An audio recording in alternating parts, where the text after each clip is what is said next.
Hello, আসসালামু আলাইকুম। তো রিসেন্টলি দেখতেছি সবাই বুকমার্ক আঁকতেছে। ভাবলাম কেন না আমিও একটু ট্রাই করে ফেলি।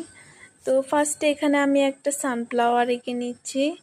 যেহেতু এখানে জায়গাটা খুবই ছোট, সেজন্য অত বেশি ডিটেইলিং অ্যাড করার প্রয়োজন পড়তেছে না।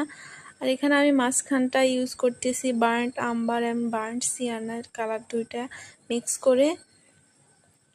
অ্যান্ড ফুলের ঢালটার জন্য আমি এখানে ইউজ করতেছি অলিভ গ্রিন এবং স্যাপ গ্রিন কালারটা। আর এখানে ব্যাকগ্রাউন্ড থিমটা আমি রাখতেছি স্টেরি নাইট, কেননা আমার কাছে মনে হয় যে সানফ্লাওয়ার এবং স্টেরি নাইট এই দুইটার কম্বিনেশন অনেক বেশি সুন্দর। আমি অনেকের কাজগুলো দেখছি, আমার কাছে এই কম্বিনেশনটা অনেক বেশি সুন্দর লাগছিল, সেজন্য আমি একটু ট্রাই করতেছি। স্টেরি নাইটের এই পার্টটুকু আমার কাছে অনেক বেশি স্যাটিসফাইং লাগে। কার কাছে কেমন লাগে আসলে আমার ঠিক জানা নেই।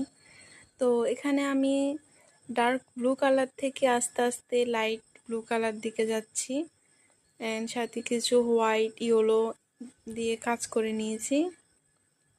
তো আমার পেন্টিংটা শেষ। So here is the final look. কেমন হয়েছে জানাবা কিন্তু।